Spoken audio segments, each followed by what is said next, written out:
Bueno, pues dispongámonos entonces para comenzar este encuentro. Bienvenidos, bienvenidas a quienes van llegando a este, a este curso bíblico que hoy es nuestro noveno encuentro. Espero hayan tenido una bonita semana. Si alguien llega por primera vez, no se angustie. Los temas tienen cierta continuidad, pero de seguro van a entender muy bien el tema de hoy, que es una unidad como tal acerca de los patriarcas, como lo están viendo allí en la diapositiva. Entonces, yo quiero invitarlos para que comencemos, como siempre, colocándonos en las manos de Dios. En el nombre del Padre, del Hijo, del Espíritu Santo. Amén. Los invito a cada uno para que nos dispongamos ahí, a entrar en la presencia de Dios. Solo Él conoce cómo va la semana de cada uno. Para algunos tal vez tranquila, para otros quizás con mucho trabajo, para otros con muchas situaciones que han sido gratas, para algunos tal vez con preocupaciones, con cansancios. Entreguémosle todo eso a Dios en este instante. Señor mío, tú me conoces y yo quiero poner mi vida en tus manos. Quiero entregarte este momento en el que me dispongo a aprender un poco más acerca de tu palabra. Y tú dijiste, vengan a mí los que estén cansados y agobiados, que yo los aliviaré. Por eso estamos aquí, Señor Jesús, contigo, entregándote nuestra vida y todo lo que hay en ella. Y vamos juntos a pedir esa gracia del Espíritu Santo. Lo vamos a hacer haciendo juntos el himno al Espíritu Santo, que ven en sus pantallas. Digámoslo allí a una sola voz. Ven, Espíritu Santo, envía tu luz desde el cielo. Padre amoroso del pobre, donen tus dones espléndido. Luz que penetra las almas, fuente del mayor consuelo. Ven, dulce huésped del alma, descanso de nuestro esfuerzo. Tregua en el duro trabajo, brisa en las horas de fuego, gozo que enjuga las lágrimas y reconforta en los duelos. Entra hasta el fondo del alma, divina luz, y enriquécenos. Mira el vacío del hombre, si tú le faltas por dentro. Mira el poder del pecado cuando no envías tu aliento. Riega la tierra en sequía, sana el corazón enfermo, lava las manchas, infunde calor de vida en el hielo, doma el espíritu indómito, guía al que tuerce el sendero, reparte tus 7 dones según la fe de tus siervos. Por tu bondad y tu gracia, dale al esfuerzo su mérito. Salva al que busca salvarse y danos tu gozo eterno. Amén. Gloria al Padre, al Hijo y al Espíritu Santo, como era en el principio, ahora y siempre, por los siglos de los siglos. Amén.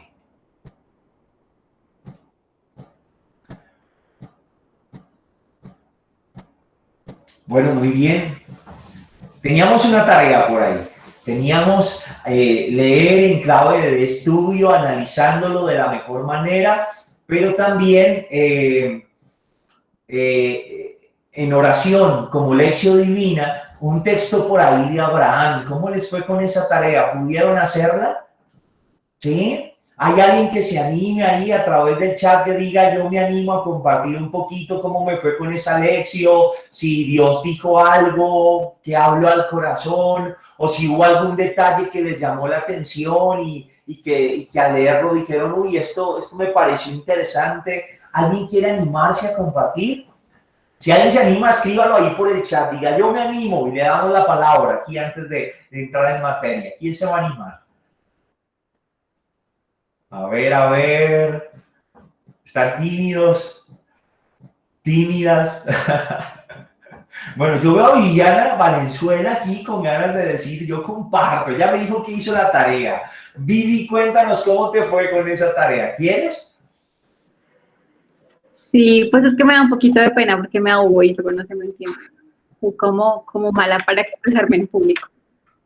Eh, pues bueno, yo hice la lectura, pues digamos que es un texto que pues es bastante conocido y pues digamos que las homilías o las reflexiones que pues uno ve al respecto, que es pues cuando Dios le pide a Abraham que sacrifique a Isaac, pues como que siempre se orienta a ver la prueba tan grande que le puso Dios y la muestra tan grande de fe que dio Abraham al casi que hacerle caso.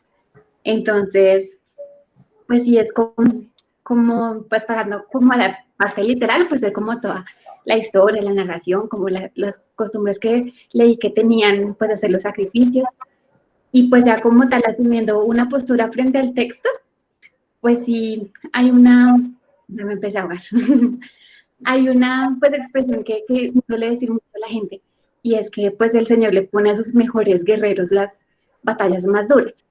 Entonces, pues es ver como que en las situaciones difíciles puede asumirse que es una prueba, podría decirse, y que pues es Dios el que nos está como enseñando a través de eso, pero que al final, como por oscura que parezca la situación, siempre va a estar ahí apoyándonos. Entonces, pues sí, no sé, padre, qué tan cerca esté. No, está perfecto, está perfecto. Además, recuerda, es lo que la palabra te dijo y qué bonito que nos lo compartes, Vivi, y esa manera de apoyándote en esa frase de que Dios da las mejores batallas a sus mejores guerreros. Creo también que alguien me compartía esta semana una reflexión de la madre Laura y que ella siendo niña se fijaba en unas hormigas y le encantaba ver a las hormigas cómo ellas corrían para acá y para allá con las hojitas, con lo que cargaban y se las entregaban en la puerta del hormiguero a otras y esas la tomaban y la llevaban.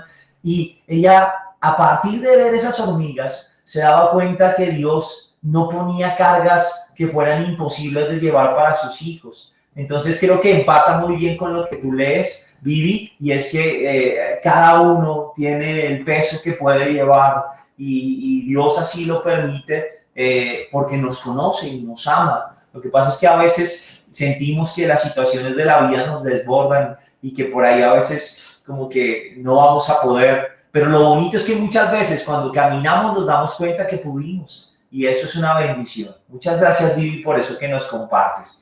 ¿Hay alguien más por ahí que quiera compartir? Otro y no más. ¿Quién se anima? Otra. ¿Quién dijo yo? Que nos cuente cómo le fue con ese texto de Abraham. ¿Nadie? ¿Nadie se anima? Bueno, Joana Gómez. Joa, ¿cómo te fue?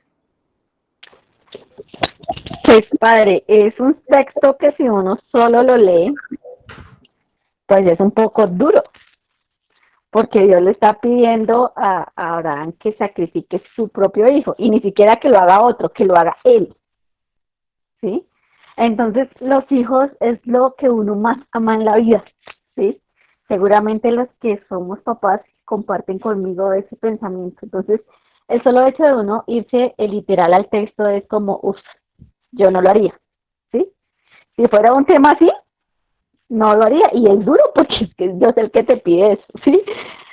Pero digamos que ya viéndolo de manera más espiritual, más como enseñanza, más como ese Dios que quiere que más que hagamos grandes sacrificios es que le obedezcamos, que realmente sigamos su palabra, que realmente seamos incondicionales con él, ¿sí?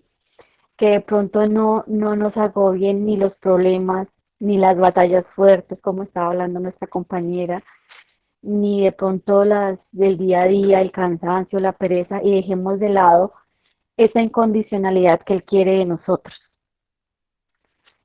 Siento que eso me lo he hecho, bueno, a través de la lectura y en algunas otras situaciones que han pasado en la semana, y es como poder tener presente que debo ser incondicional con Dios. Eso fue como mi mensaje.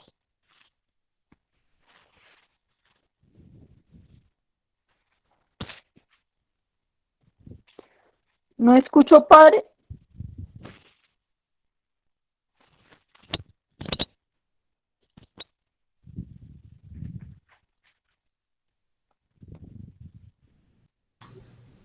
Está silenciado, padre.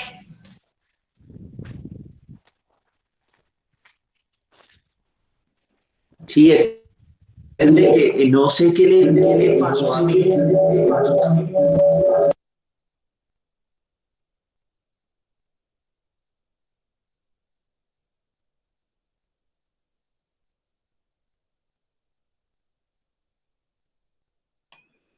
Sería que salga y vuelva a ingresar, padre, a veces funciona así.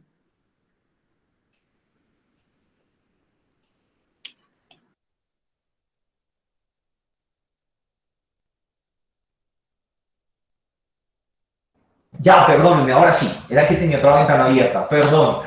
Miren, decía yo que Johanna, qué bueno que nos tocas ese punto. Tú eres mamá, tú tienes una chiquita que es hermosísima y me gustó mucho cómo te conectas con eso de qué duro que Dios le pidiera o no eso y tú dices, yo como mamá creo que no lo haría. Y es que, caramba, ahora vamos a ver, es algo que sabemos todos de Abraham, pero Abraham Dios a los 75 años más o menos le hace una promesa, que va a tener un hijo. Este hombre seguramente desde su juventud, con la ilusión del matrimonio con Sara, de querer tener un hijo, todo el duelo que tuvo que hacer para decir, bueno, no llega, llegamos a los 30, a los 40, no llega, a los 5, no, ya nada que hacer, pues nos quedamos impelados a vivir el amor con Sarita y ya. Y llega Dios y se le mete en la vida y le dice, caramba, vas a tener un hijo. Y este hombre, ok, 75, listo, bueno, para Dios no hay nada imposible, hagámosle, a ver cómo va la cosa. 85 y nada, 90 más o menos es cuando le nace el hijo. Y le nace su hijo tan esperado, casi un centenario esperando ese chiquitín. Y imagínense la alegría de Abraham cuando lo tiene en brazos. O sea, eso debía ser una locura. Tener un hijo para Sara y para él debía ser un engome enorme. La ternurita que debió despertarles en el corazón. Y de un momento a otro ya estaba grandecito. Yo creo que tendría por ahí que 7 años, por ahí más o menos. El arte siempre lo dibuja como un muchacho de 10 más o menos. Pensar que Dios te pida eso, Dios santo, o sea, ¿qué es esto? Y creo yo que es muy bonito lo que nos compartes, Johanna, porque es esa disponibilidad total para Dios. Es ser capaz de decir, Señor, si tú me lo pides, yo te lo doy, porque tú me has dado todo. Por eso es el padre de la fe. Y vamos a mirar un poco más en detalle ese texto para ver diferentes elementos que de seguro van a enriquecer esa reflexión que cada uno ha elaborado. Muchas gracias a Viviana y a Johanna que nos compartieron sus reflexiones. Vamos ahora entonces, antes de entrar en materia, brevemente a mirar un aspecto que quedó pendiente y era el de la Torre de Babel. En este no nos vamos a demorar mucho, así que no se angustien. Antes de empezar, salgamos de nuestro pendiente. La Torre de Babel. Este es un relato que hace parte de esos primeros 11 capítulos del Génesis. Acuérdense que estamos hablando de este primer libro del Pentateuco, que Penta habla de 5 estuches, donde se guardaban los rollos de estos primeros 5 libros de todas las Biblias. Génesis, Éxodo, Levítico, Número y Deuteronomio. Y cuando hablamos del Génesis, decíamos que tiene 2 partes claramente marcadas. La primera, del capítulo 1 al capítulo 11, donde hay todo un relato acerca de los orígenes, y la segunda, del capítulo 12 hasta el 50, hasta el final, que habla de la historia de los patriarcas. Este relato de la Torre de Babel es muy famoso y hace parte de esa primera parte, de esos primeros 11 capítulos. Está en Génesis 11, versículos 1 al 9.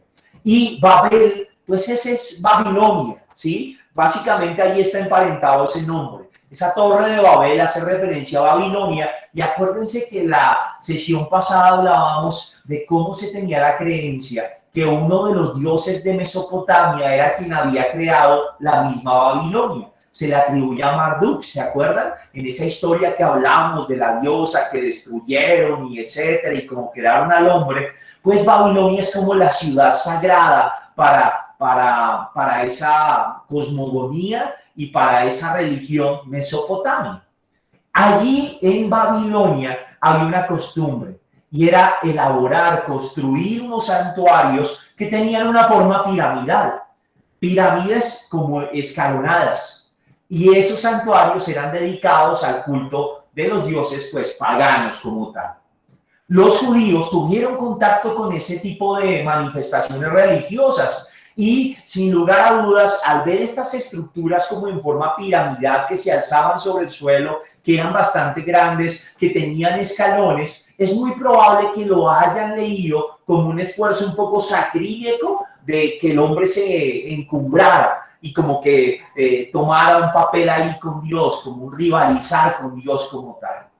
Entonces, ya aquí nos da una explicación posible del por qué hablar de una torre que se construye con escaleras para llegar al cielo. Es muy probable que esta existencia de esos zigurats, esas pirámides para el culto, hubiese servido de referencia para la construcción de este relato. Hay que decir también otra cosa, y es cómo entender eso de la lengua única. Algunos de los que estudian la Biblia atribuyen ese lenguaje único a una visión de un pensamiento único. Y ese pensamiento único sería un totalitarismo, la hegemonía del pensamiento de la cultura dominante, que desconoce las diferencias y quiere llevar todo a uniformidad. Es muy probable que estén haciendo referencia aquí a Babilonia, que recientemente ha invadido Jerusalén, ha conquistado muchas otras ciudades, ha extraditado, sacado de su tierra, exiliado a muchos otros y está imponiendo su cultura, su gobierno, su manera de pensar, de concebir el mundo, etc.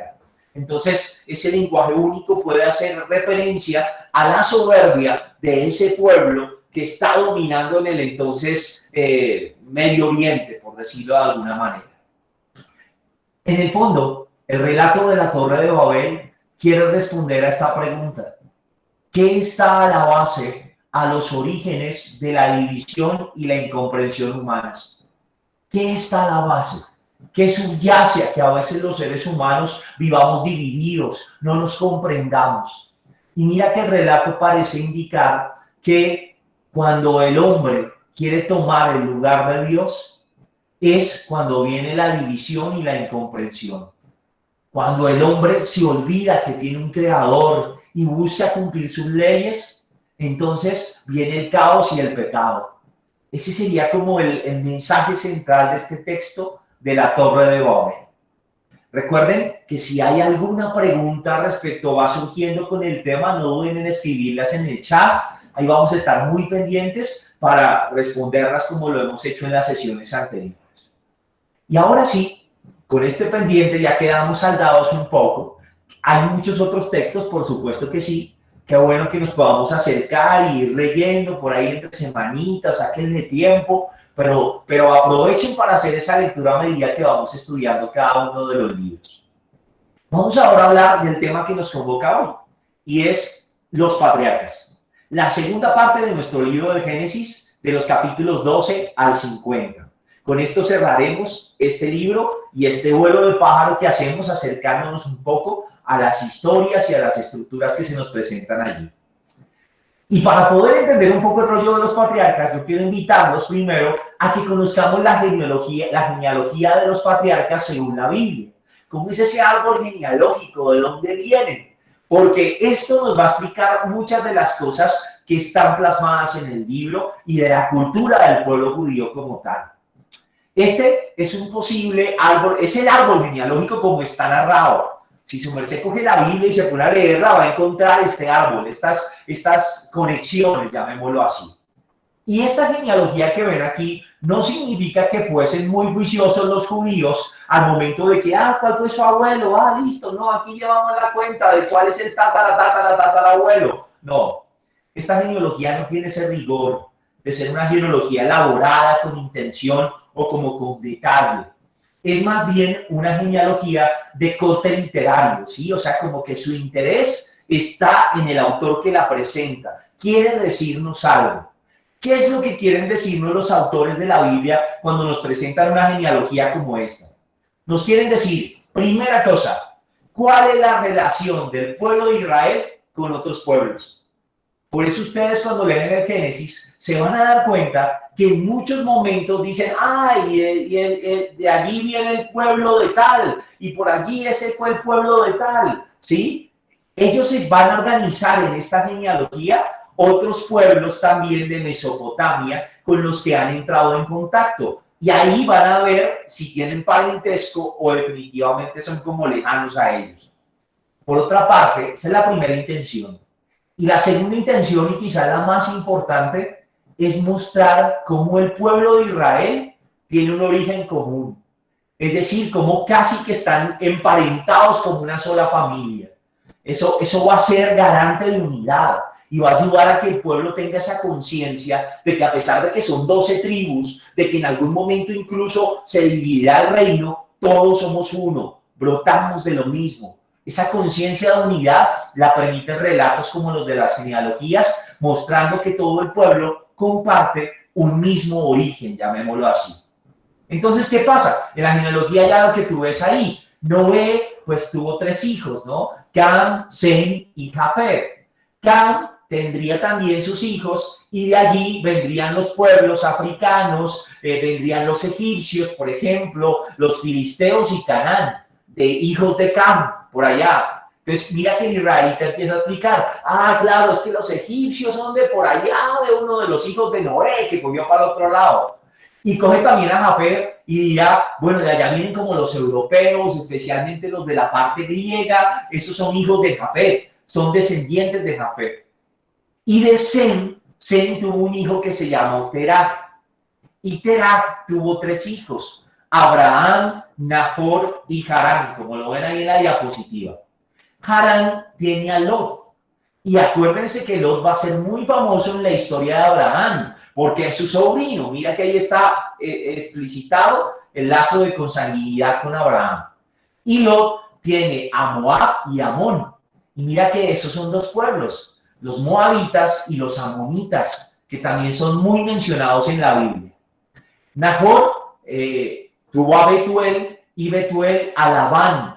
Y de los hijos de Labán, que Labán también va a ser muy famoso, porque Labán va a ser por allá papá de varias de las esposas de los patriarcas, o sea, de las matriarcas, como un par están por allá por esa tierra. De allá viene la tierra de Aram, o la región de Aram. Ese pueblo vendría de ese árbol genealógico, de esa línea de consanguinidad. Abraham, por su parte, se casa con Sara, pero Sara en principio es estéril. Así que había una costumbre judía y era que si la mujer no podía dar a luz hijos, entonces podía tomar a una de sus criadas, ofrecérsela a su marido y el hijo que tuviera su marido al unirse con su criada, al momento de parir, de hecho en los relatos de Raquel le pide a Jacob que tome a su criada y que cuando ella vaya a parir lo haga sentada sobre sus piernas. Y de esa manera el hijo que nace de su criada no es de su criada, es de ella. Entonces, a la luz de esa costumbre, de ese ofrecimiento que era particular de acuerdo con el dato bíblico en la cultura, hay 2 criadas allí, Agar y Keturah, ¿sí? En vista Sarita de que no podía tener hijos, pues Abraham engendra con Agar a Ismael y con Keturah a Madián. Y ahí hay 2 pueblos que tienen mucho que ver con el pueblo judío, los ismaelitas y los madianitas, ¿sí? Cuando leas ese capítulo, si no lo has leído, te vas a dar cuenta que luego empiezan unos celos ahí entre Sara y Agar, que Ismael lo mandan por allá, como que se va con todo y criada, por esos problemas que están existiendo, y entonces va a decir el autor bíblico que de los ismaelitas vienen los árabes, por ejemplo. Entonces, así van como explicando cuál es el origen también de sus pueblos vecinos y el parentesco. De Sarita, pues va a nacer el hijo de la promesa, el que ustedes veían, Isaac.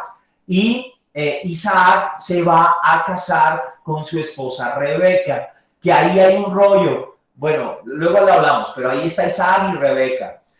Rebeca tiene 2 hijos, Jacob y Esaú. Y acuérdense, bueno, yo me imagino que muchos de estos temas son conocidos para la mayoría porque a todos nos daban eso de historia sagrada, un poco de historia de la salvación. Y en catequesis casi siempre nos cuentan estas cosas, o los que son catequistas, por ejemplo, seguramente tienen este bagaje. Si de pronto hay uno por ahí que dice, uy, no, padre, esos nombres, ni idea, no se angustie, poco a poco vas a poder leerlo en el Génesis, y si no, aquí te iremos dando pistas para comprenderlo.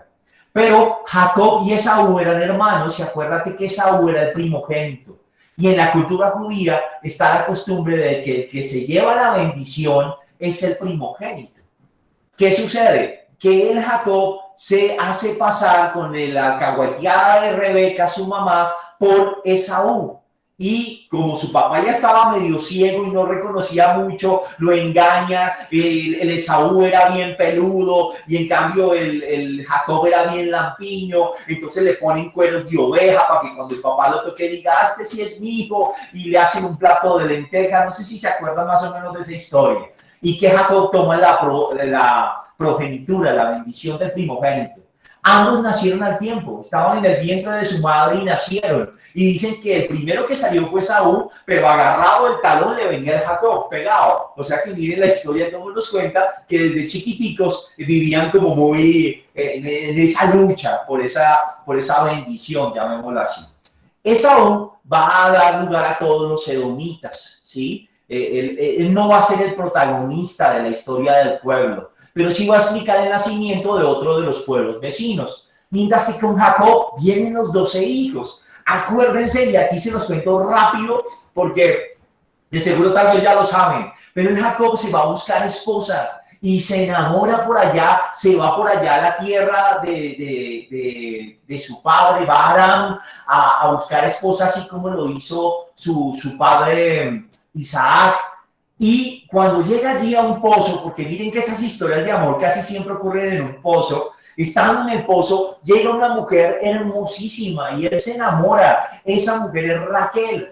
Y acuérdense que él se va a ver dónde es Raquel que vive, conoce al papá, a su suegro Labán, y el Labán lo deja quedar y le dice, bueno, pues trabajen aquí, se la doy. Y el hombre se queda ahí trabajando con el suegro, ahí hay un rollo con las ovejas, etcétera. Y cuando por fin trabaja el tiempo para ganarse a la Raquelita, en la noche de bodas, el bendito suegro le dice, no, mi hijo, vaya, métase ya a su lecho nupcial. No había luz en ese entonces, o sea que ya siendo de noche, pues todo a oscuras, y el Labán aprovecha y en lugar de entregarle a la Raquel, va y le mete a la Lía. Lía de la hermana mayor, no era tan agraciada, era como más feíta, porque la que quería el Jacob era a la Raquel. A la mañana siguiente, pues Jacob, feliz de que había estado con su esposa, cuando se levanta, imagínense ese susto en ayunas, y no ve a la Raquelita, sino ve a la Lía. Pues este hombre va y le dice, le hace reclamo al suegro, a Labán, le dice, ¿usted por qué me engañó? ¿Por qué me hizo este mal? Si quedamos en que era Raquel, ¿por qué me mete a la Lía? Dice, no, mi hijo, pues yo cómo iba a hacer, ¿no ve que la Lía es la mayor? Y no está bien que yo case a la chiquita y no a la mayor primero, entonces tocaba. Pero si quiere a la Raquel, quédese otros 3 añitos por ahí trabajando conmigo y se la doy. Y el Jacob se queda 3 años más trabajando con su suegro por ganar a la Raquel. Es una historia bien bonita, pero me parece que ojalá si no te la has leído, te metas a leerlos porque son relatos muy bonitos y fascinantes. Bueno, ya me explayé mucho, pero el cuento aquí es que la Raquelita tampoco podía dar hijos al principio. Miren que se empieza a ser un tema muy recurrente. Muchas de las matriarcas, llamémoslo así, las esposas de los patriarcas, no pueden tener hijos. Mira a Sara, mira ahora aquí a Raquel. Y como no podía tener hijos Raquel, dice la palabra que a Lía, como que Dios la justifica, ¿sí? Obviamente el Jacob no era que la quisiera mucho, pues hombre, me la metieron a la brava, casi que pierdo a la Raquel. Él amaba era su Raquel. Entonces, pero Dios la bendice porque ella sí puede engendrar. Y ella empieza y le da su primogénito, el Rubén, el Simeón, el Leví, el Judá. Y cuando ya va en el cuarto chino, la Raquelita dice, no, mire, hombre, al menos tome una esclava mía y tenga los chinos, al menos, y cuando nazcan, pues, que los tengan mi canto, pero ya no aguanto esta afrenta que mi hermana ya 4 chinos y yo ninguno. Y entonces le ofrece a Bilha. Y Bilha engendra a Dan. Y esa es una alegría para Raquel. O sea, uy, por fin tengo uno. Y de Bilha también nace Neftalí. Doble alegría para Raquel, que dice, no, pues genial. Ahora sí Dios me está quitando la vergüenza de mi hermana, su humillación. Y entonces la Lía ya no podía dar machinos, como que no quedaba embarazada. Entonces dice, no, pues Abraham, tome a la mía, y le da a Silpa, que era su criada. Y Silpa le da a Gad y a Aser. Y después de darle a Gad y a Aser, entonces Lía vuelve a concebir. Y es entonces cuando nace Isaacar y luego nace Zabulón. Y finalmente Raquel es bendecida por Dios y tiene a José. Esa historia que todos conocemos de cuando va a Egipto, el administrador, los hermanos que lo echan al pozo, etcétera. Ahí les estoy haciendo el spoiler de todo el Génesis, la parte que estamos viendo. Y también tiene al menor de todos, que va a ser el Benjamín. Son los dos hijos de Raquel y los favoritos de Jacob. Por eso el dolor más grande va a ser cuando Jacob pierde a José, porque sus hermanos quieren asesinarlo, celosos de él, y terminan vendiéndolo y termina el pobre por allá, esclavo en Egipto, en una cárcel, etc. Creo que hemos hecho el tráiler de toda la serie, de lo que estamos estudiando, y lo hemos hecho a partir de este árbol genealógico, que nos va a guiar un poco en la reflexión que tenemos hoy. Acuérdate, esta genealogía tiene una doble intención. Primero, mostrar cuál es la relación del pueblo con otros pueblos con los que ellos tienen contacto. Y ahí lo puedes ver, los pueblos están en azul.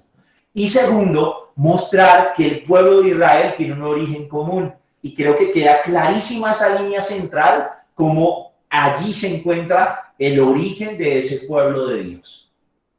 Vamos ahora a hablar un poco de esa historia de los patriarcas. Y lo que yo tengo que decirte aquí es que esta historia de los patriarcas es prácticamente una historia familiar. Son relatos de 4 generaciones. Ahí están 4 generaciones. Abraham, Isaac, Jacob, sus hijos. Ahí hay 4 generaciones en ese relato. En los textos de estos capítulos se pueden identificar 3 conjuntos. Primero aparece un ciclo que es el de Abraham. Toda la historia de Abraham, que está condensada en los capítulos 12 hasta el 25. Ahí se nos habla del ciclo de Abraham. Luego está el ciclo de Jacob, capítulos 25 al 36. Ahí hay como una novela que queda metida, y es la novela de José, ¿sí? El protagonista central es José y todas las aventuras que le pasan, la interpretación de los sueños que puede hacer, cómo Dios cambia su suerte y lo pone como ministro de Egipto, sus hermanos luego tienen que volver a pedirle cacao. Toda esa novela de José está en los capítulos 37 al 50. Y esa novela empata con el final del ciclo de Jacob, ¿sí? Y finalmente hay un personaje que yo les decía la vez pasada que no es tan protagonista, y es sobre Isaac. De los patriarcas de Isaac es de quien menos habla. Y cuando se habla de Isaac, siempre está en función de Abraham. Casi que es como la luna y el sol, ¿no? La luna brilla no con luz propia, sino por el reflejo del sol. Más o menos así ocurre en estos relatos. Hay unos textos de Isaac que están en el capítulo 26, son pocos, y la fuerza de Isaac está en relación con su papá, Abraham. Ahí los duros son Abraham y Jacob como tal. Esa es un poco como la estructura que vas a encontrar en estos capítulos que hablan sobre los patriarcas. Cuando vemos estos textos nos damos cuenta de que son textos que tienen diferentes orígenes, o sea, no fueron escritos a una sola mano y de un tajón, ¿sí? Sino que estos textos reúnen escritos de diferentes épocas y escritos de diferentes grupos o momentos de la vida del pueblo. Hay varias tradiciones. Acuérdate que las tradiciones se identifican en la Biblia porque tienen algún elemento común, y al notarlo los estudiosos de la Biblia establecen en qué parte se encuentra esa tradición que conforma el texto que tenemos hoy. ¿Qué tradiciones podemos encontrar? Encontramos una tradición sobre Jacob, y esa tradición de Jacob es la que tiene más antigüedad. Acuérdate que con esto pasa igual que pasa con la Biblia. no fue escrita en el orden en que la tenemos. De hecho, nos dimos cuenta en la clase pasada que el Génesis fue escrito mucho después del Éxodo. Sucede igual con esto. La historia de Jacob estuvo en tradición oral dentro del pueblo mucho antes que la del mismo Abraham y el mismo Isaac. Entonces, la tradición más antigua es esa, la de Jacob. ¿Dónde se conservó? ¿Dónde estuvo esta tradición? Estuvo en los santuarios del Reino del Norte. Acuérdate que luego del exilio va a venir una división del pueblo judío, del reino, y va a quedar el Reino del Norte y el Reino del Sur. En el Reino del Norte habían dos santuarios, Betel y Siquem. Allí es donde se conserva esa tradición sobre Jacob. Más o menos en qué época. El profeta Oseas habla de esta tradición y Oseas se identifica hacia el 730 antes de Cristo. O sea que la más antigua de estas tradiciones, que es la de Jacob, ya se encontraba, ya era conocida en el 730 antes de Cristo. Ahí te quedan otros ejemplos acerca de dónde puedes encontrar vestigios de que ya se conocía sobre Jacob. En Oseas 12, 3, 5, por ejemplo. También en Oseas 13, 14, en esos capítulos encuentras que se hace referencia a Jacob como tal y pues más o menos hacia esa época, 730 antes de Cristo. Una segunda tradición es la tradición sobre Abraham e Isaac. Esta se va a conservar en los santuarios del sur, particularmente en Hebrón y en Berseba.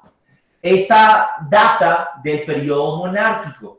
Cuando quieras puedes volver sobre las diapositivas de la sesión pasada, que te acuerdas que presentamos un cuadro donde más o menos estaban cada una de las etapas del pueblo. Dijimos que por mucho tiempo el pueblo judío no tenía reyes como los otros pueblos, porque su rey era el Señor.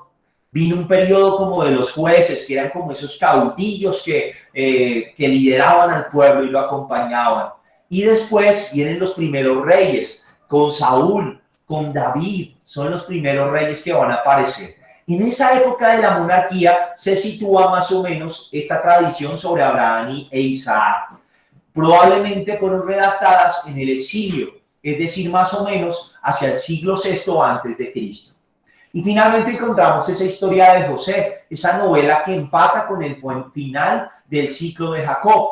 Esta ha sido conservada por la comunidad judía que se encontraba en Egipto. Acuérdate que van a ser el pueblo esclavizado en Egipto, va a estar allí producto de esos mismos exilios, destierros que tenían con motivo de la dominación de otros imperios, y pues esa comunidad es la que va a conservar esta tradición, lo cual tiene mucho sentido si te pones a ver, porque claro, ellos están explicando por qué es que terminamos aquí. ¿Cómo es que llegó el pueblo de Dios acá y por qué estamos aquí? ¿Qué pasó?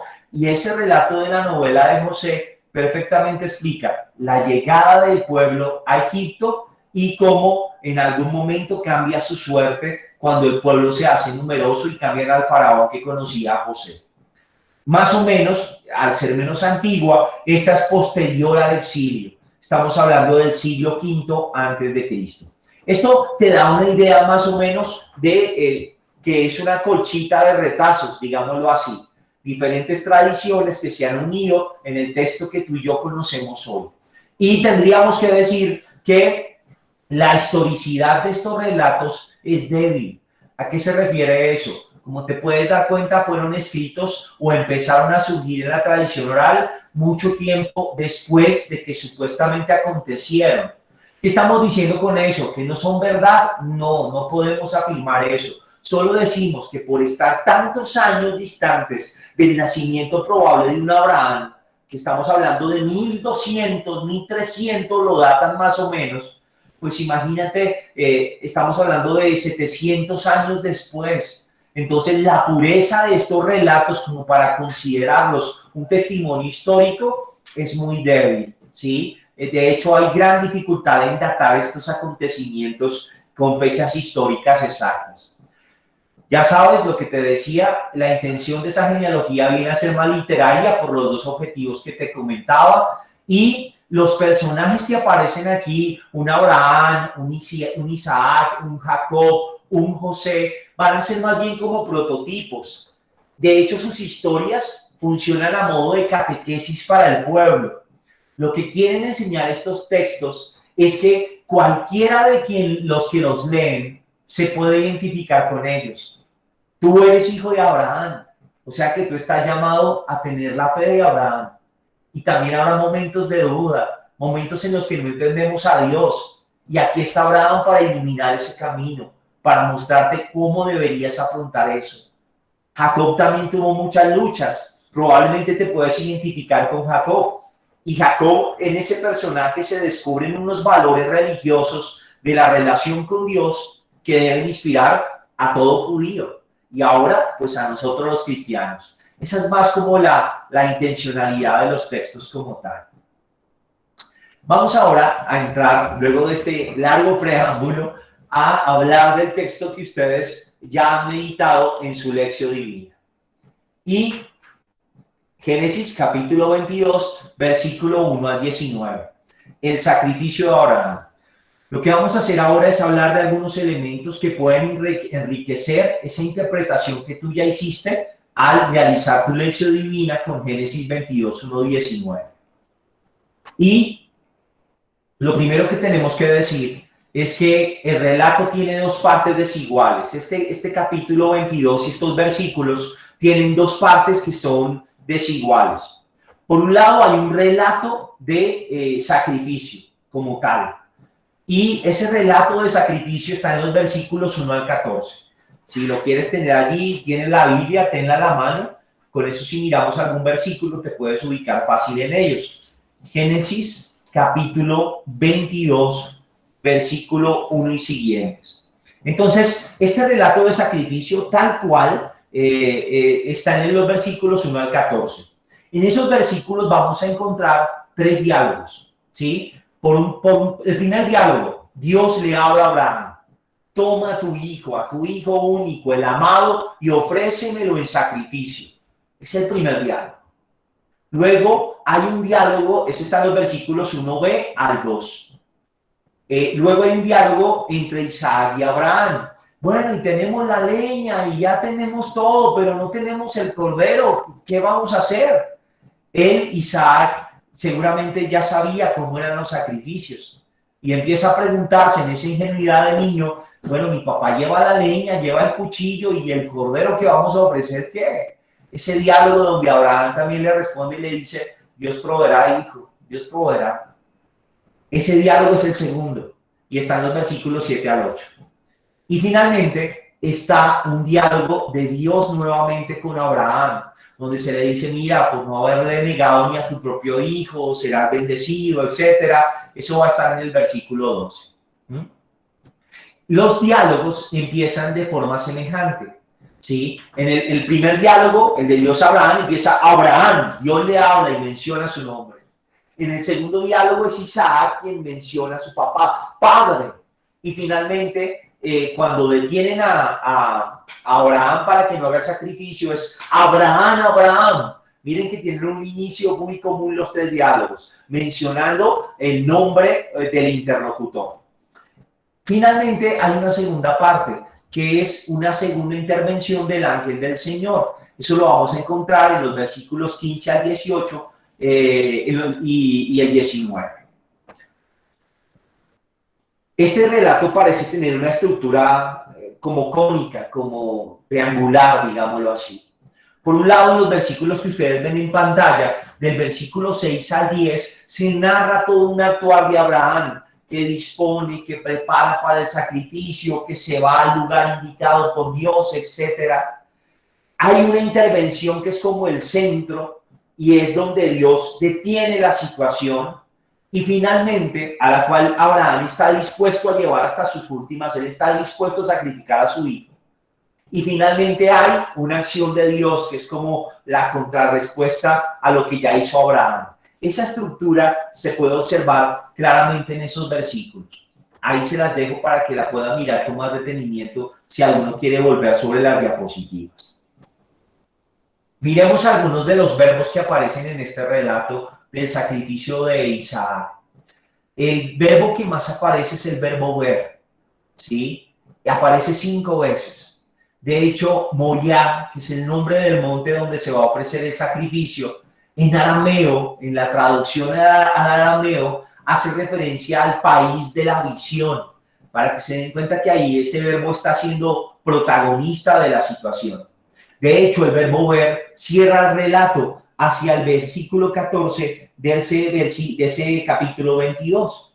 Abraham llamó a aquel lugar Yahvé provee, de donde se dice hoy en día, en el monte Yahvé se aparece. Ese aparecer, en esta traducción lo traducen como aparecer, pero hace referencia al dejarse ver. Entonces, miren que estamos hablando de una manifestación de Dios. Abraham, Dios está mostrando y Abraham lo está viendo. Dios también está viendo la fe que tiene Abraham, la ve, y por eso detiene el sacrificio del hijo. Es quizás el verbo central de esta narración. Siempre que leas los textos bíblicos, acostúmbrate a mirar cuáles son los verbos que están. El analizar cada verbo te va a ayudar muchísimo a desentrañar el sentido del libro sagrado y de los textos que estás meditando. Un segundo verbo que aparece es el poner a prueba. Y estoy seguro que ese es un verbo que nos causa todo cierta intriga o ciertas cosas, llama la atención. ¿Cómo es eso que Dios nos ponga a prueba? ¿Será que Dios nos pone pruebas? ¿Será que Dios es como los papás que de pronto dicen, este chino como que se me está sacando las monedas, de y verá, voy a dejar este billetico de 2,000 y me hago el gringo a ver si cae? ¿Será eso? Ese es un verbo que aparece allí. En el versículo primero, de hecho, inicia con esto. Después de estas cosas, Dios tentó a Abraham. Aquí traduce tentó. El sentido será ese. Dios puso a prueba a Abraham. Puso a prueba a Abraham. Ese es el primer verbo con el que se abre el relato. ¿Qué es eso de tentar o de poner a prueba por parte de Dios? La finalidad, de acuerdo con el texto bíblico, de ese poner a prueba es que el hombre crezca en la fe. Esa es la finalidad fundamental, ¿sí? Que el hombre aprenda a poner su confianza en Dios.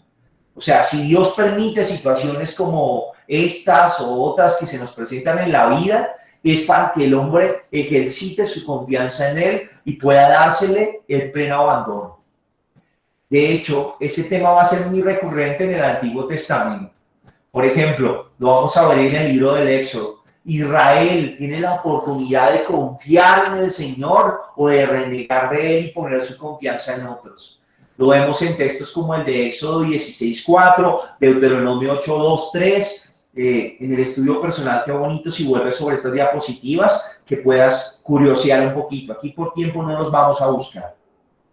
Y finalmente hay otro verbo que está presente y es, por ejemplo, cuando el ángel le sigue hablando a Abraham luego de detenerlo. No alargues tu mano contra el niño, ni le hagas nada, que ahora ya sé que eres temeroso de Dios, ya que no me has negado a tu hijo, tu único. Ese temer a Dios, para nosotros, que está en el versículo 12, para nosotros el temer a alguien se relaciona de una con el miedo. Y es como instintivo que lo asociemos. Temer, miedo. Le temo, miedo. Pero en el sentido bíblico, ese temor a Dios no va por el lado del miedo, no va por ese lado. Va más en el sentido de respetar, de adorar a Dios, de obedecer, de darle su lugar. Y como quiero hacer su voluntad, hago el bien. Ese es el hombre temeroso de Dios, el que lo respeta, lo adora y hace el bien, hace aquello que le pide, le obedece. Ese es el sentido real del temor de Dios en la Biblia. Lo puedes encontrar en otros relatos como Éxodo 1:17, en Job 1:1 o en Proverbios 9:10, donde se aborda este tema del temor a Dios como tal. Como lo decía Giovanna al principio, es una orden espantosa esta que Dios le da a Abrahamcito, que le diga, ofréceme a tu hijo, el único, el que duraste esperando tantos años, el que yo te prometí en sacrificio. Y no puede decir, pero Dios, ¿cómo le puede pedir esto a este hombre? Lo quiere destrozar. ¿Qué le pasa a Dios? ¿Qué locura hay en la cabeza de Dios para pedir eso? Aquí hay que anotar algo.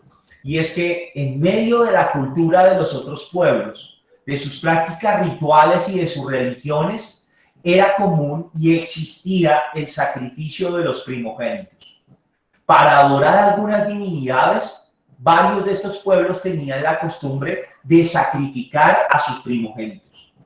Incluso, es que se me escapa el nombre, creo que era Marduk también, pero se construía, era Marduk si no estoy mal. Prometo que les corroboraré este dato para estar seguros. Pero se construía, por ejemplo, en una de las religiones, una estatua de hierro fundido de Marduk, con las manos así. Y esa estatua se calentaba hasta estar roja. Y cuando estaba roja, se hacía el sacrificio de un niño en esas manos. Son prácticas cruentas, pero para que te hagas una idea de que los sacrificios de primogénitos eran usuales en las otras religiones. De esta manera, este texto podría estar respondiendo a cómo el pueblo judío rechaza esa práctica y dice, no, para nosotros eso no va, eso no cuenta, sacrificar primogénitos no es algo que Dios quiere. Y creo que queda clarísimo en el mensaje del texto cuando Dios le dice a Abraham, mira, no lo sacrifiques, no extiendas tu mano contra él. Prueba de que existieron esos sacrificios, pueden mirar en 2 Reyes 3, 26-27.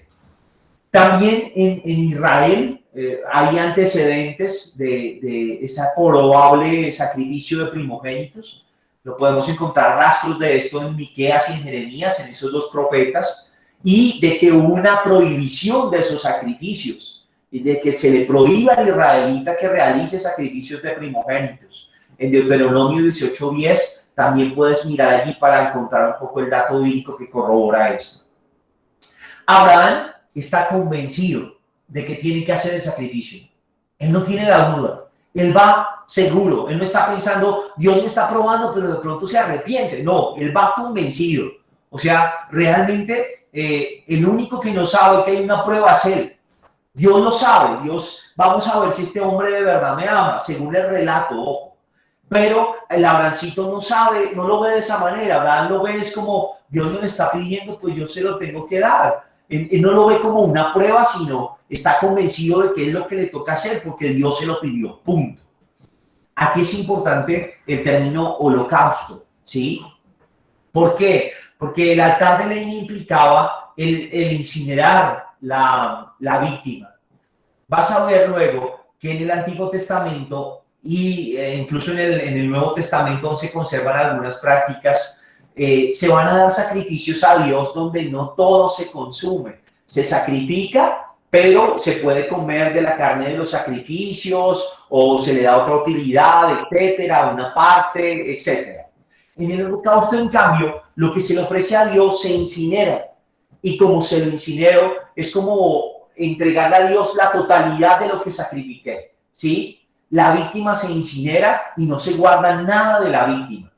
¿Cuál era el significado de hacer un holocausto? De incinerar la ofrenda para Dios. Primero, acuérdense que es muy diciente, de hecho, uno de los salmos dice, suba mi oración como incienso en tu presencia. El fenómeno del humo que sube hasta las nubes era muy diciente para la religión judía. Entonces, si yo incinero algo que le estoy ofreciendo a Dios, al quemarlo, está llegando a su presencia. Está subiendo hasta el altar de Dios. Y por otro lado mostraba lo incondicional de la ofrenda. O sea, es una ofrenda que se ofrece toda para Dios. ¿Ven? Entonces, para que nos quede claro ese término, porque era lo que iba a hacer Abraham. Tenía la leña, lo sacrificaría y lo ofrecería en holocausto. Es totalmente que se estaba desprendiendo de Isaac, se lo estaba dando todo al Señor. Con este relato termina el ciclo de Abraham, ¿sí? Y aquí hay que resaltar algunas cosas. Primero, la descendencia en este ciclo de Abraham es fundamental desde el principio.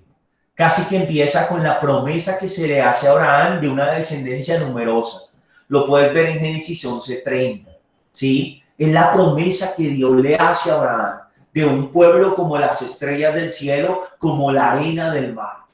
Y es una promesa que va más allá de Ismael, que como viste era hijo de Agar, una de las criadas y no de Sarita, ¿sí? Va más allá de ese Ismael. Es el hijo de Sara, ese es el hijo de la promesa, es Isaac, que está en el capítulo 21, versículos 1 al 3.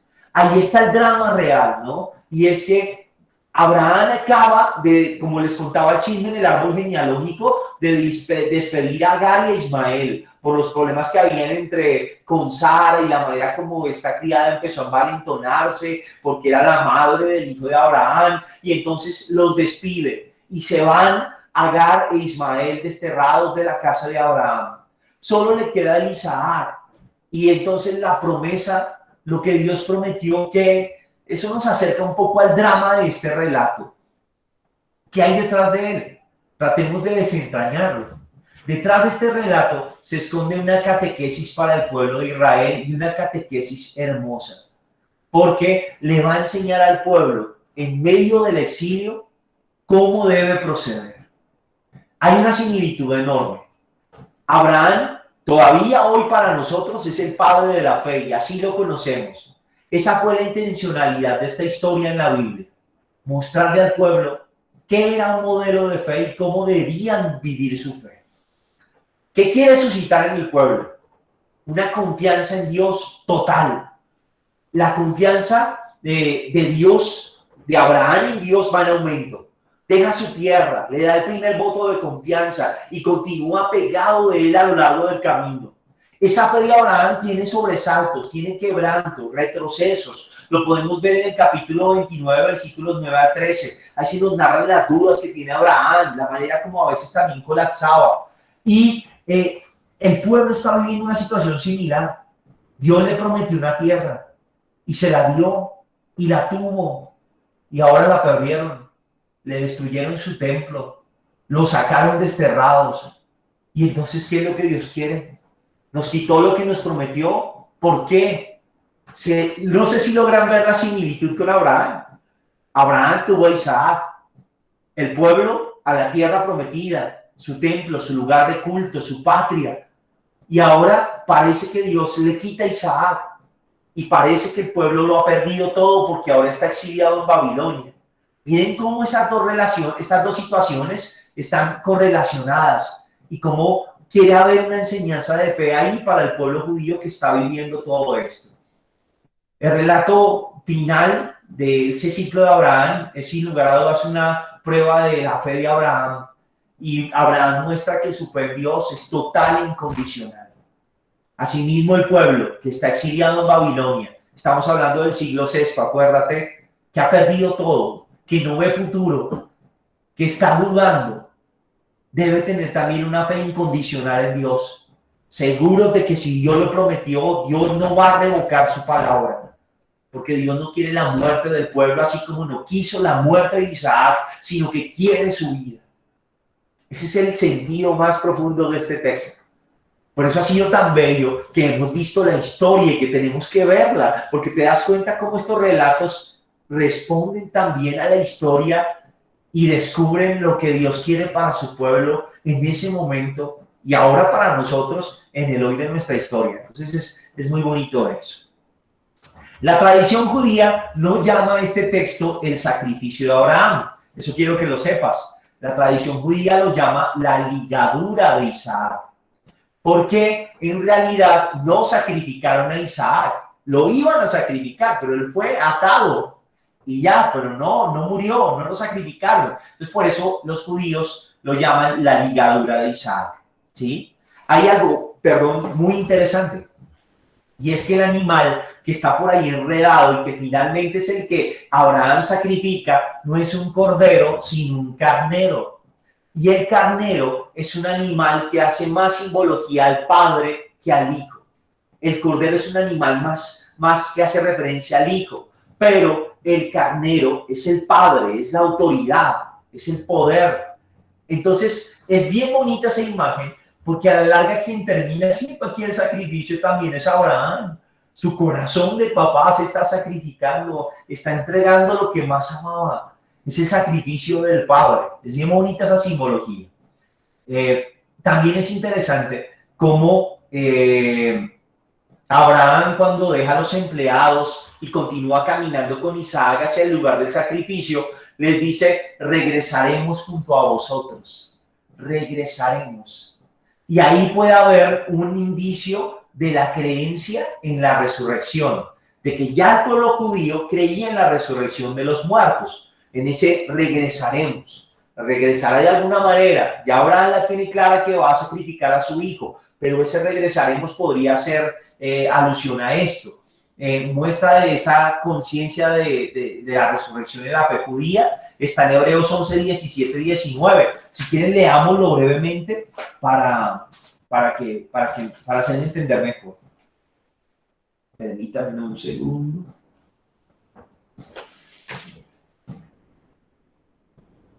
Un segundo. Bueno, si alguno lo encontró y me ayuda, súper. Hebreos 11, 17, 19. Miren lo que dice. Por la fe, Abraham, sometido a la prueba, ofreció a Isaac como ofrenda. Y el que había recibido las promesas ofrecía a su único hijo, respecto del cual se le había dicho, por Isaac tendrás descendencia. Pensaba que poderoso era Dios aún para resucitarlo de entre los muertos. Por eso lo recobró como símbolo.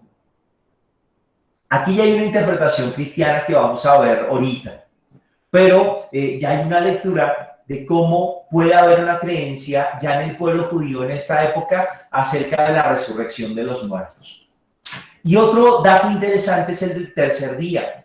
En la Biblia se va a hablar de ese tercer día como el momento en el que Dios despliega su acción en favor de los justos. Ese es otro símbolo que tienes que tener claro, porque varias veces en la Biblia vas a encontrar la expresión al tercer día, ¿sí? Como ese día en que Dios interviene. Lo vas a ver en Génesis 42, 18, en Jonás 2.1, en Oseas 6.2, para que cuando tengas tiempo y vuelvas sobre las diapositivas, lo chismosees un poco. Ahora hablemos un poco de la tradición cristiana. ¿Cómo lee este texto? ¿Cómo lo leemos nosotros los cristianos? San Pablo va a decir que en Abraham está representado Dios Padre. Mira que Abraham va a sacrificar a su hijo, está dispuesto a entregarle eso al Señor. Finalmente no lo hace. Pero Dios, igual que Abraham, él también ofrece a su hijo. Solo que él sí lo sacrifica. Lo entrega por amor. Entonces en la figura de Abraham se va a ver como una remembranza de Dios Padre y el sacrificio de Jesús. Lo podemos ver en Juan 3:16, que habla de este tema. También en el Evangelio de San Juan se habla. Jesús es atado, según el relato de Juan, en el capítulo 18, 12, 24, a Jesús lo atan. Mira que Isaac también fue atado. Entonces ahí hay una comparación, una remembranza. Jesús lleva el madero. Isaac llevaba todo lo del sacrificio, la cargaba sin saber que él era el que iba a ser sacrificado ahí. Jesús también lleva el madero en el cual él es sacrificado. Entonces miren cómo nosotros los cristianos, desde tiempos de San Pablo, imagínate, hemos visto en este relato una prefiguración del sacrificio de Cristo, del drama de la Trinidad, del Padre que entrega a su Hijo amado y lo da para la salvación de todos. Creo que esto también nos ayuda a ganar en una profundidad enorme cuando nos acercamos a un texto como este. Hasta aquí nuestro relato. Bueno, ¿cómo vamos? Cuéntenme un poquito por el chat cómo van, cómo se sienten, si están muy cansaditos, cómo se encuentran, si hay alguna réplica frente a este relato, y yo voy a estar pendiente ahí de leerlos, ¿vale? Si hay alguna inquietud y demás. Quisiera que miráramos brevemente, estos no nos vamos a extender tanto, nuestro texto fuerte iba a ser este, por eso le pedí que lo leyera en la sesión pasada, y ahora lo que vamos es a hacer un vuelo rápido por algunos de los textos, ¿sí? Recuerda que es un curso más bien introductorio y por eso no nos detenemos a mirar los detalles de todos, pero en estos relatos tan hermosos tienes una tarea y es la de sentarte, ojalá en lecho divina, y leértelos, conocerlos, empaparte de ellos, porque aquí hay un mensaje de Dios para ti, tenlo por seguro. Vamos ahora, bueno, aquí los estoy leyendo, bueno, me alegra, desde los que van escribiendo las cosas van como bien y como claro, y eso me alegra. Miremos entonces brevemente otros textos, ¿vale? Este es otro texto que es muy bonito y es el de la hospitalidad de Abraham. Lo vamos a encontrar en Génesis en el capítulo 18. Génesis capítulo 18. Y va a ser bien interesante este relato. No lo vamos a leer por tiempo, pero aquí ¿qué sucede? Aquí sucede que el Abraham está en su casita, debajo de una encina, en Mambré, súper tranquilo, y de un momento a otro ve por allá 3 caminantes que van pasando, y entonces el hombre se va, les dice que por favor entren a la casa, que se coman alguito, que les trae agüita para lavarse los pies, y que recuperan fuerzas, que por favor no lo desprecien y que se dejen atender. Los hombres aceptan, entran, y estando allí le dice a Sara que le prepara algo bien rico para los caminantes, manda a matar por allá con uno de los siervos a uno de sus becerros, de sus animales, y él les prepara, les da arepita, les trae agüita, les lava los pies, de hecho los atiende súper bien. Y por eso se llama la hospitalidad de Abraham, por eso lleva ese título. Y el Abrahamcito va a descubrir que en esos caminantes quien está es Dios mismo. Y Dios le va a prometer allí que cuando vuelva a pasar, su mujer habrá dado a luz un hijo, estará encinta. Claro, para esta época ya la Sarita no menstruaba, ya eran ancianos los dos. Ya así como dicen por ahí, ni pasar el agua. Y la Sarita cuando oye eso, que estaba seguramente desde la cocina parando oreja a lo que le decían a Abraham, se ríe. Y entonces se le han dicho, oye, no te rías, ¿por qué te ríes? ¿Crees que no? Que estoy hablando carreta, pues. Y dice, no, del susto, porque en ese momento como que se da cuenta, uy, Dios, estoy delante de Dios. Ella dice, no, yo no me reí. Y el ángel le dice, no, sí te reíste. Eso así como por una sinopsis del texto. Pero vamos a recorrerlo rápidamente y a decir algunas cosas acerca de él. Lo primero es la manera misteriosa como Dios se presenta. Y allí en el relato ocurre algo, y es que se habla de ese personaje, de aquellos que entran de Dios, tanto en singular como en plural. O sea, son 3, pero también se mencionan los diálogos como si fuera uno. 3, 1. Eso es misterioso. No si son 3, todo el tiempo el texto debería hablarnos de los, ellos, ¿sí? Dijeron, el plural. Pero el texto usa el plural y además usa el singular para referirse a este encuentro, a esta parte de esos 3 personajes. Eso es algo que llama muchísimo la atención y que muchos han visto como una preanunciación de lo que será la comprensión del misterio trinitario. Un Dios que son 3, pero es uno. 3 personas distintas, un solo Dios verdadero. En el lenguaje de este relato vas a encontrar eso, que se usa singular y plural, las dos conjugaciones de esas dos personas, la primera y la tercera persona. Esa hospitalidad de Abraham, y eso es algo muy bonito, es recompensada. Abraham los trata a todo dar y la Sarita los atienden, y eso va a ser recompensado por Dios. Ellos al principio, Abraham no sabe que es Dios. Abraham sale a recibir unos caminantes y poco a poco en el diálogo se va dando cuenta que no son unos simples caminantes, sino que está recibiendo a Dios mismo, ¿sí? De hecho, nos va a recordar esto un poco el estilo de la anunciación, porque también hay un anuncio, ¿no? Y es cuando estos visitantes le dicen a Sara y a Abraham que van a tener un hijo. Ese estilo de anunciación, ya conoces uno, acuérdate en Lucas, con la Virgen, ¿no? De hecho, en esa anunciación se cita también el versículo 14 de este relato. Miremos cuál es para que lo tengas presente. Dice, ¿hay algo difícil para Yahvé?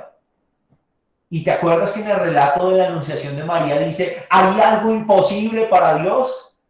Están citando este texto en el texto de la anunciación.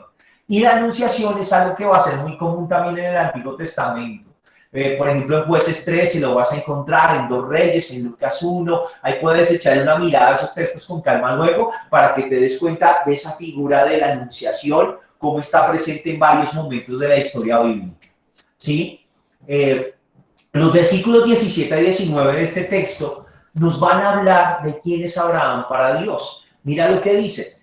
dice el versículo 17. Dijo entonces Yahvé: ¿cómo voy a ocultar a Abraham lo que voy a hacer?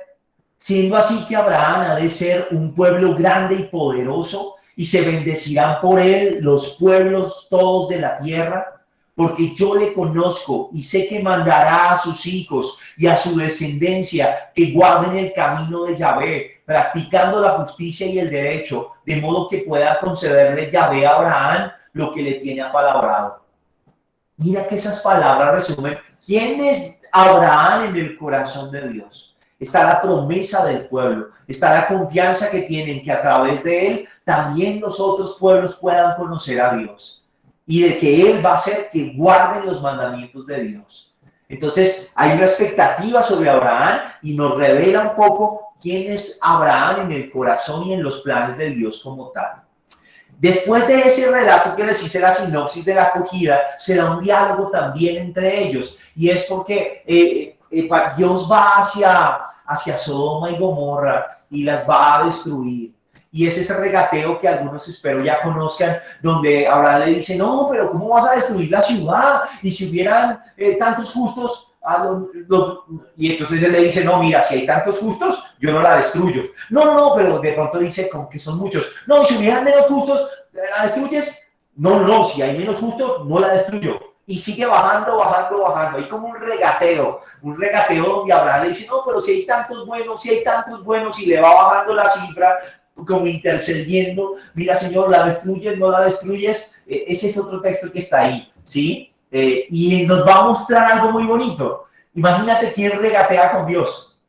¿Quién de nosotros es capaz de coger y decir: no, dudar de su justicia o de sus decisiones y como regatear? Pues Abraham lo hace.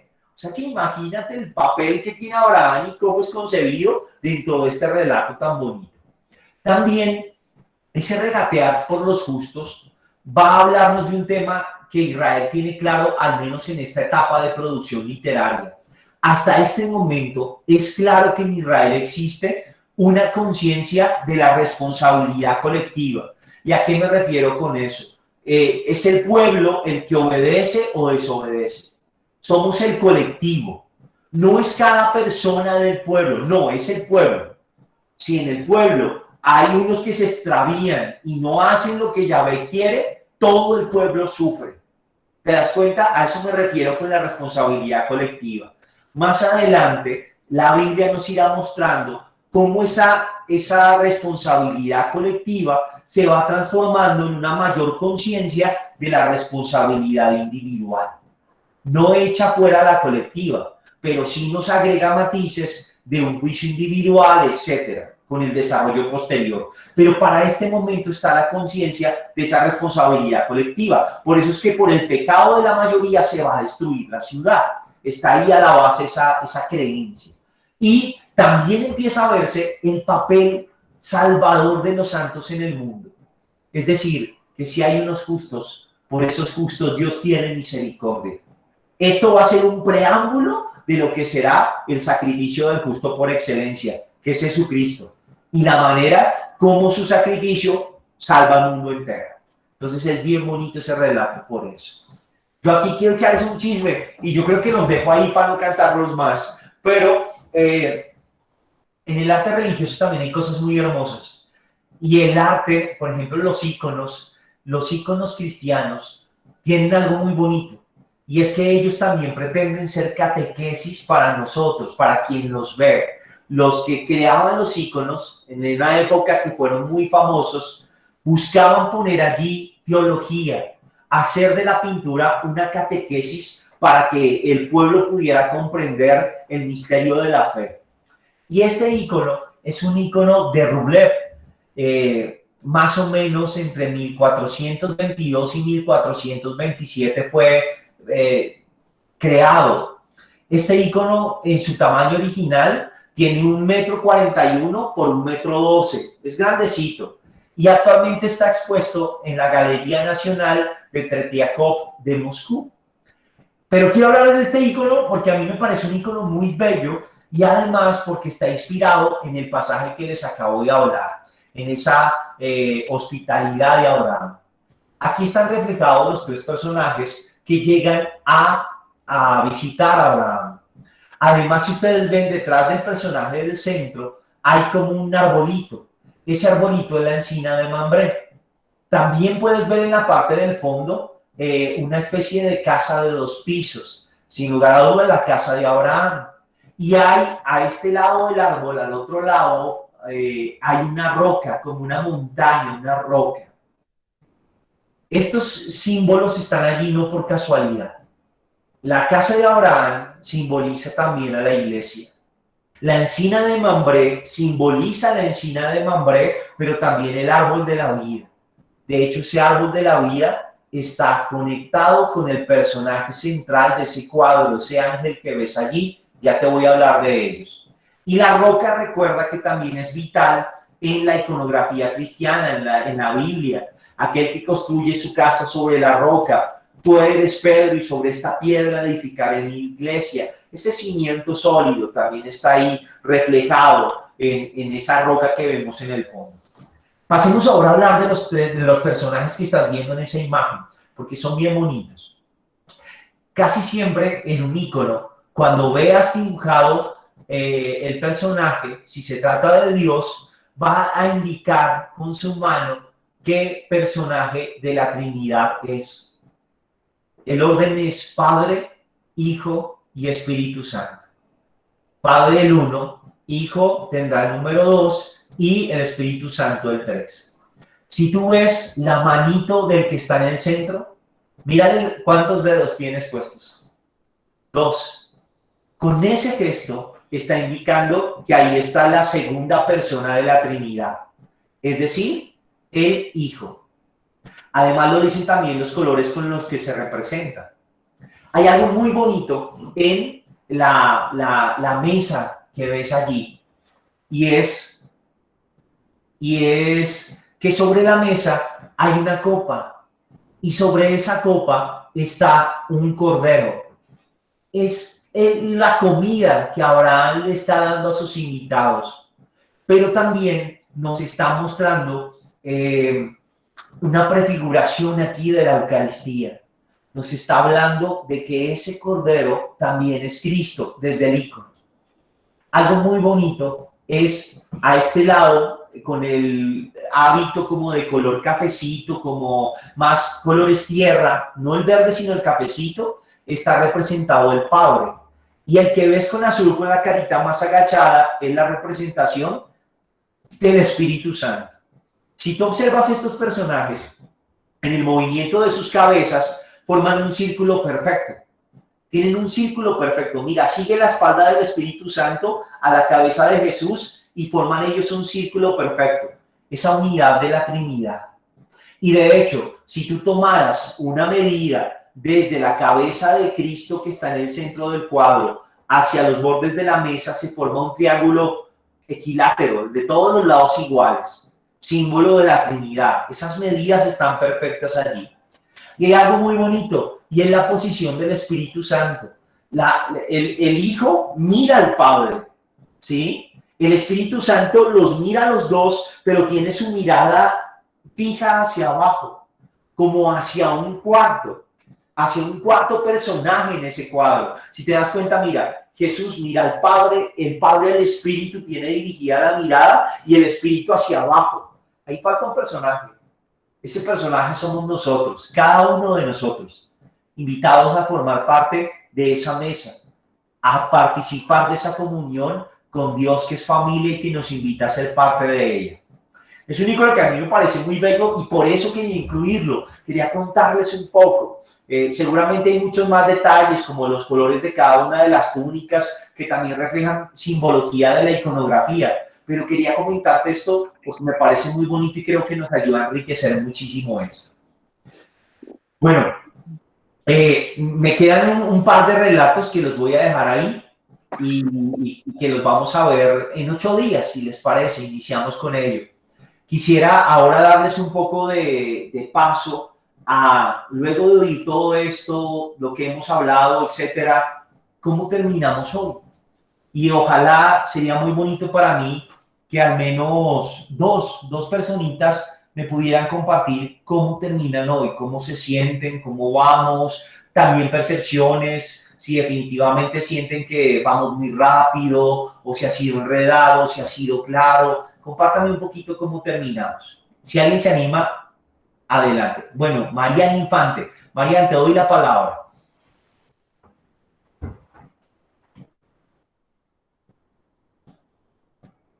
Marian. ¿Cómo estás, padre? Buenas noches para todos.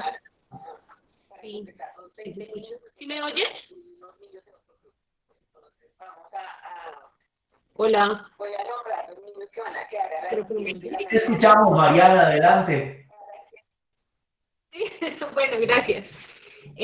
No, pues yo sí quería darte las gracias, padre, porque la verdad, iniciando acá este curso, la verdad, yo ni siquiera sabía buscar en la Biblia, lo muy básico.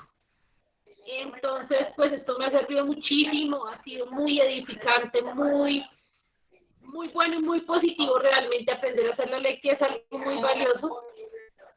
Es muy bonito porque aprendemos de la palabra y entendemos lo que Dios nos quiere decir con todo esto y realmente son cosas que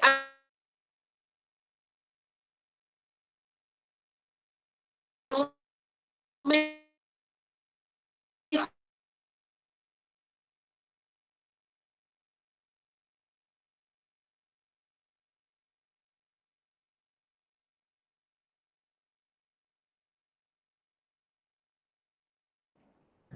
Bueno, que uno necesita escucharlas. Sí, como ese sí. sacudón y decir después de todo esto ha sido muy bonito, muy positivo. Y pues yo te quiero dar las gracias, padre, porque de verdad que ha sido muy bueno para mí. La estoy haciendo acá con mi hija y realmente nos ha ayudado muchísimo.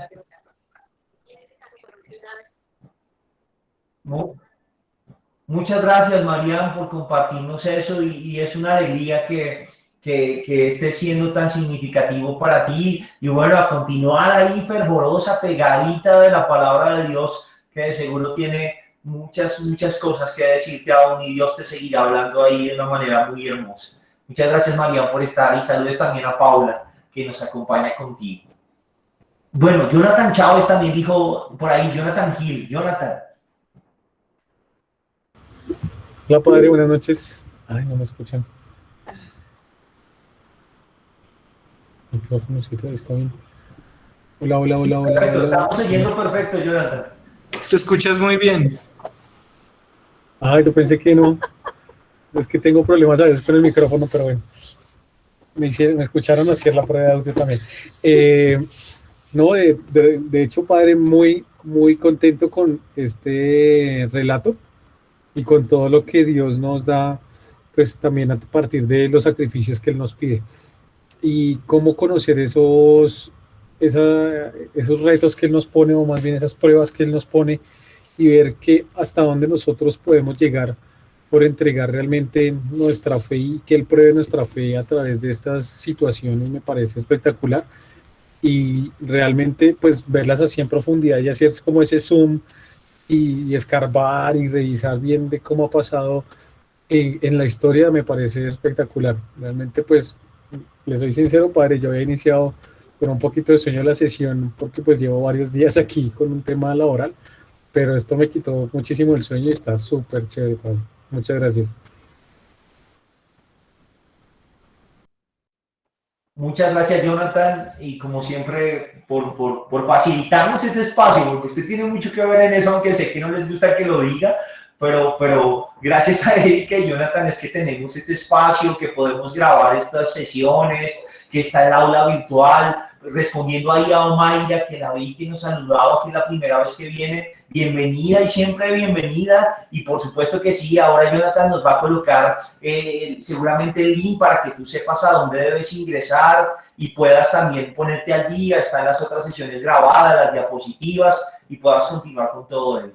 Pero muchas gracias, Jonathan, en serio, por ese entusiasmo y por ese amor que le colocan los dos. También a ti, Erika, muchísimas gracias.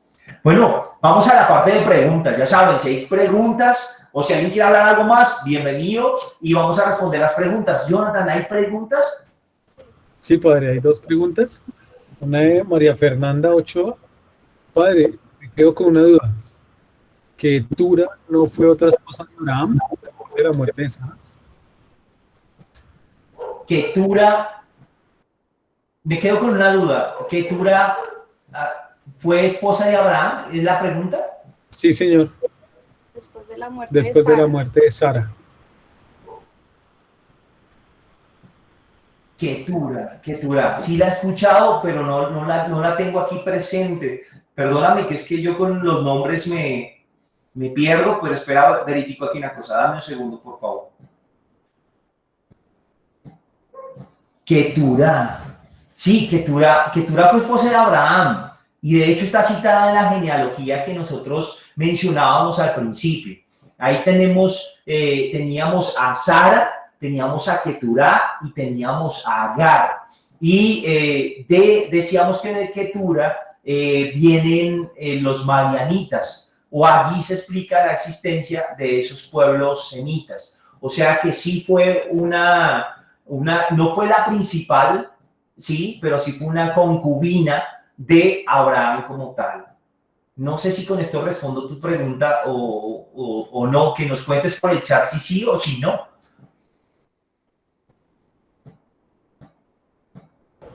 Vale, esa pregunta fue de María Fernanda.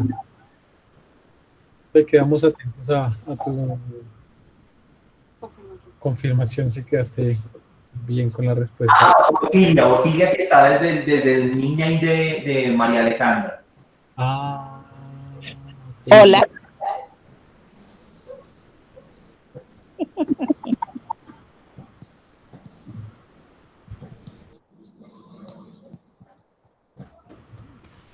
¿Quedaste bien? ¿Ofilia? ¿Bien? María Fernanda. Ofilia. Dice que sí, padre, que sí. Bueno, Contestó la pregunta. Y la siguiente pregunta es de Viviana, que nos dice, padre, es decir que los hebreos llegaron a Egipto como esclavos por las invasiones de las que hablábamos, o hizo parte de los movimientos voluntarios de los territorios al ser nómadas. Bueno, ellos, en la época en que ellos están en Egipto, se debió probablemente más al ser nómadas. Eran un pueblo andariego que vivían en carpas y que estaban en busca de esa tierra prometida como tal. La manera como lo explica la Biblia, tú sabes, Viviana, que es a través de José, que termina allí metido en Egipto y que en una hambruna va a empiezan a llegar Jacob y sus hermanos a pedir comida por la buena administración que ya José está dando allí, porque es el único país que tiene como provisiones para esos pueblos aledaños. Y finalmente, como logra una posición acomodada, pues termina trayéndose a sus hermanos al pueblo judío que está comenzando allí a vivir en Egipto, y mientras está el faraón, todo va perfecto. Pero lo más probable es que se haya llegado allí como fruto de ese andar. También no era lo que yo les decía al principio, ¿no? El pueblo judío, al estar en ese territorio que era como un pasadizo, pues siempre estuvo acechado por otros pueblos que eran más fuertes, ya fueran por las potencias del momento o por pueblos que se dedicaban a saquear, etcétera. Entonces, lo que nos cuenta la historia es que en varios momentos ese pueblo tuvo que vivir migraciones hacia los sectores aledaños, y particularmente muchos fueron a Egipto. Pero entonces creo que obedece más a desplazamientos de ese ser nómadas, porque todavía no han llegado a la tierra prometida y a tomarla en posesión cuando sucede esto del éxodo.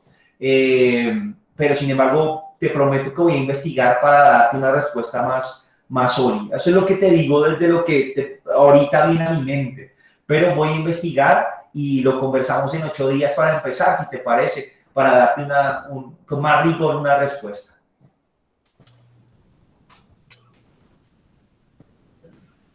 Listo, padre. Vale. Dinos, Viviana. No, pues iba a agradecerle al padre por la respuesta, porque pues sí, digamos que siempre nos han como enseñado mucho sobre el proceso de liberación que, digamos, lideró Moisés, pero pues no hasta el momento había como recibido información sobre cómo se llegó a esa condición de esclavitud. Y como el padre lo mencionó en la parte del árbol genealógico, pues sí me surgió como la pregunta. Pero pues sí, gracias padre, si se puede profundizar sería muy bien, porque pues, pues la verdad es que he aprendido muchísimo y pues tener como también ese ático por si de pronto tengo la oportunidad de transmitirlo también sería muy, muy especial. Vale, Gracias. de seguro también, Vivi, ahora que vamos a meternos al Éxodo, también vamos a tener algunos elementos que nos van a ayudar a completar ese marco. Pero entonces, por supuesto que vamos a indagar un poco más cómo es que terminan en Egipto como tal, ¿vale? Y muchas gracias, Vivi. Bueno, Andrés. Gracias. Buenas noches, ¿cómo están todos? Alcen un dedo si están bien, sí. Ay, me encanta, Viviana, tiene buena actitud. Mira, nosotros sabemos que, no sé, me gustaría de pronto, entre lo poquito, me da esta pena decirlo, pero entre lo poquito que habíamos leído con Chiquis, hacíamos esa asociación y era que, por ejemplo, él decía que, bueno, la buena administración de José en su momento, cuando empezó toda la época de la hambruna y trajo toda su familia, ahí narra también que llegó un punto en que la gente ya no tenía con qué pagar. Así que la gente ofreció sus ganados y sus tierras. Y más adelante dice que la gente no tenía con qué pagar. Así que se ofrecieron a ellos mismos a ser esclavos para manejar ese mismo ganado y esas mismas tierras. Y de esa forma es que terminaron de una u otra forma siendo esclavos, pero el faraón favorecía a la familia de José. Más adelante narran de que los faraones que llegaron después olvidaron todo esto de ese pacto que había con José y empezaron a ver que los judíos crecieron demasiado rápido y muy fuertes y se estaban convirtiendo en una nación muy poderosa. Y ahí comienza la historia de, ¿cómo era? Del primogénito, el que para disminuir la población, si no estoy mal, ahí comienza ya la historia de que uno de los faraones manda a matar a uno a los primogénitos y ahí comienza creo que ya la historia de Moisés y todo esto. Creo que voy por ahí más o menos como para entender cómo el pueblo llegó a crecer tanto en Egipto y... Igual pasó mucho tiempo. Sí, obviamente igual pasó muchísimo tiempo ya no se acordaban quién era José ni su descendencia. Pero era un poco de cómo el pueblo llegó, el pueblo judío llegó a ser un pueblo tan grande dentro de Egipto y a qué se debía que fueran esclavos dentro de la dinámica y de una u otra forma pues vivieran dentro de esa dinámica. Y fue también por la misma hambruna y cómo ellos se dieron, o los otros pueblos, me imagino que eran muchos pueblos mezclados, no solamente judíos, me imagino que había una confluencia de pueblos que habían donado a todos los egipcios. O puede que esté hablando carreta de como yo lo interpreté.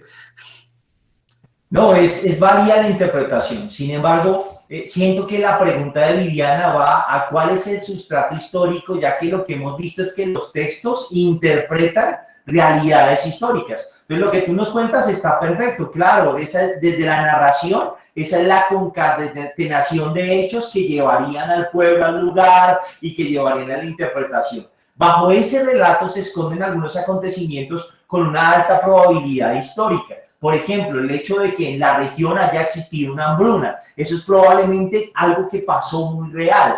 Ahora, lo que vamos a indagar y vamos a empezar a conocer es si la llegada a Egipto, de acuerdo con la historia, corresponde a la narración literaria o no, o si obedece más bien al fenómeno que Viviana nos planteaba de, bueno, esa transhumancia que tenían a ser un pueblo nómada que era sin tierra, ¿no? De hecho, cuando hablan de Jacob, va a hablar del pueblo de Israel, se va a identificar diciendo, mi padre era un arameo errante, y porque eran pueblos nómadas. Entonces vamos a descubrirlo, David, pero súper bien, y me parece muy bien que los dos estén tan pilos con esa lectura. Espero que todos estén así. Qué chévere, de eso se trata, de descubrir esos detalles que están viendo y que son supremamente geniales. Felicitaciones a los dos por esa tarea tan bien hecha. Y muchas gracias, Davidcillo, por la intervención.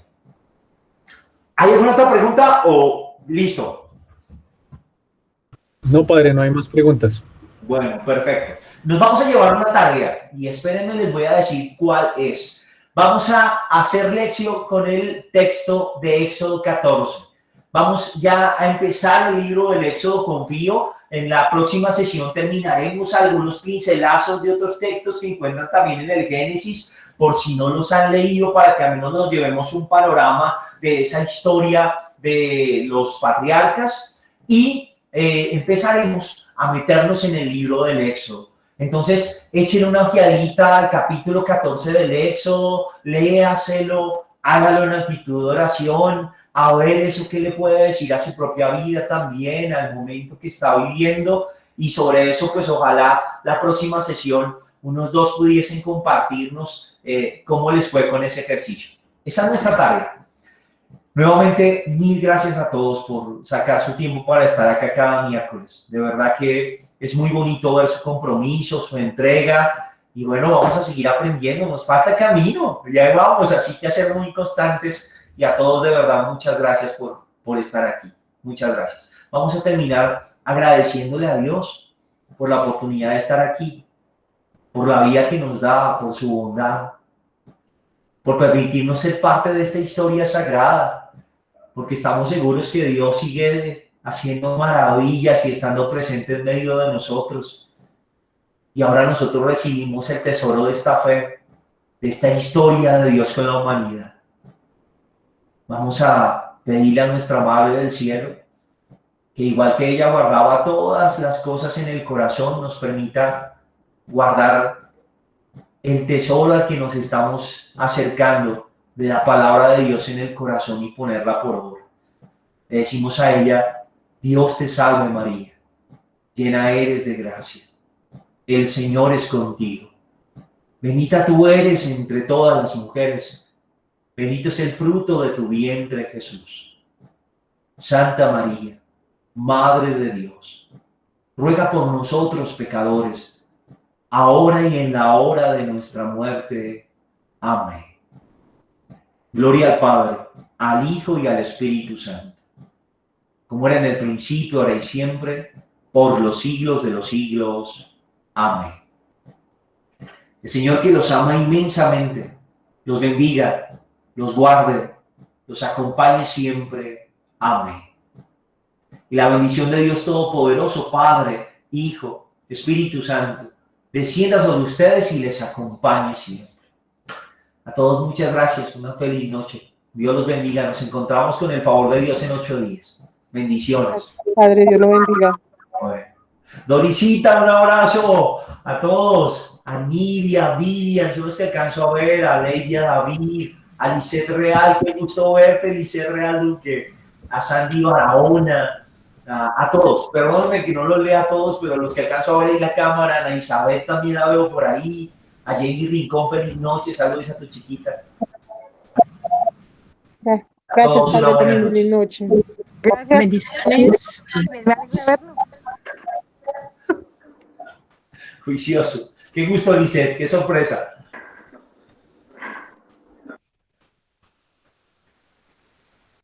Muchísimas gracias, Padre. Dios te bendiga. Hasta dentro de 8 días.